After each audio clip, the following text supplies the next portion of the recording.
Banks provide an essential role in our economy by channeling capital to businesses. To illustrate, we will break the economy into three groups: the banks, the savers, the borrowers, and the government. Say, Destiny, did I tell you that I was thinking about opening up a barbershop? No, you never mentioned that before. That's amazing news, George. When do you plan to open it? In about 3 months. I need about $30,000 to buy equipment and to lease a building and to cover all the overhead. Say, Destiny, do you think maybe I could borrow some money from you? You said last week that you had about $5,000 extra lying around? Well, I would like to help you, George, but I don't know anything about the barber business. What if I want to use that money to buy something else or pay for an emergency? I actually decided that after our meal, I was going to go deposit it at the bank. At least there, I can withdraw it whenever I want, and they pay me interest. George, why don't you just borrow your money from the bank? If you want, I could introduce you to Ellie. She's a terrific banker and a really good friend of mine. And if your loan makes sense, I'm sure she could give you all the money you need. Wow. Would you introduce me? Yeah, no problem. So when do you want to go? How about now? Yeah, terrific. Let's go. Terrific. Hey, Destiny. What brings you to the bank today? I want to deposit a check, but first I want to introduce you to a friend of mine. This is George, and George, this is my favorite banker, Ellie. Thank you for the compliment. It's a pleasure to meet you, George. Oh, the pleasure's all mine. You come highly recommended. George here is opening up a barber shop, and I've known him for years, so I know he's super honest and he's really hardworking, and I'm sure he'll do well. Well, thank you for the referral. Oh, do you want me to take care of your deposit? No need to wait in the long tower line. Yes, that would be great, actually. I'm in a bit of a hurry, so here's a check, and I'll drop by later to pick up the receipt. So take care and good luck. Thanks, Destiny. Thanks, Destiny. Sit down, George. Thank you. I'd like to learn more about you, your barbershop, and your banking needs. Good news! Ellie approved George's loan and he opened his barbershop. More importantly, this shows how Destiny's money can be used productively in the economy to expand businesses. Destiny didn't want to invest in George's business, but in a way she did. Did Ellie use Destiny's cash to lend to George?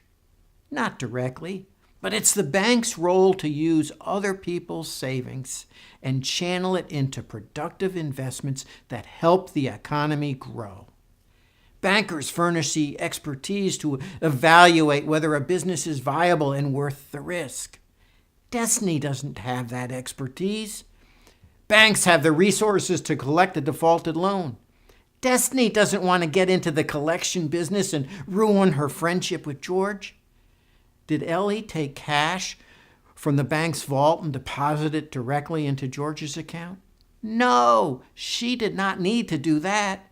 Instead, George opened an account, giving him access to the funds he needed, and she credited his account. She knew that it was very unlikely that George, Destiny, and her other depositors would want to withdraw their cash from her bank on the same day. In fact, Ellie's bank lends about 10 times more than they have in reserves. And few would know, except the government, if the bank doesn't have enough reserves to meet its daily needs. This is called a fractional banking system. A fractional banking system is a banking system that results in growth in the money supply because banks are only required to keep a fraction of their deposits on reserve. The rest can be loaned to spur economic growth. The government has sent me here to audit your books. We are concerned that the quality of your loans may jeopardize the financial health of your bank. If more loans go into default, you will not have enough in reserves, and right now you're down to 8%. You must become more stringent in your lending practices. I understand. We do not expect the local economy to weaken.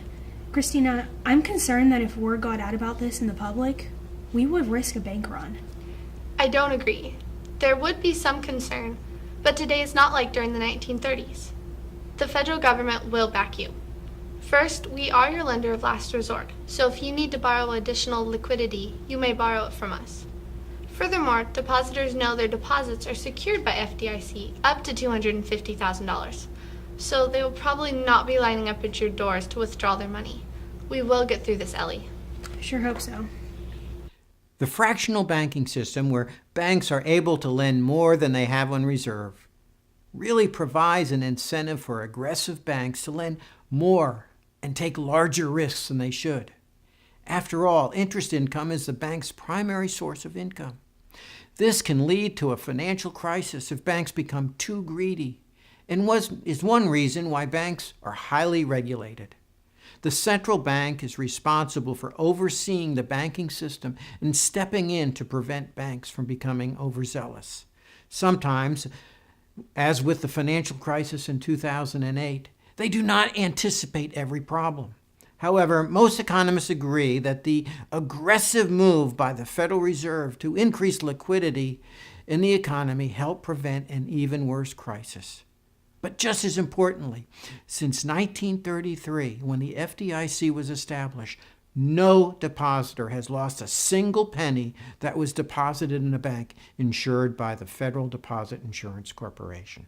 To learn more, please visit our website for our free economics lessons at www.higherrockeducation.org. All our lessons include text, interactive exercises, review questions, and a related scripture lesson. Thank you.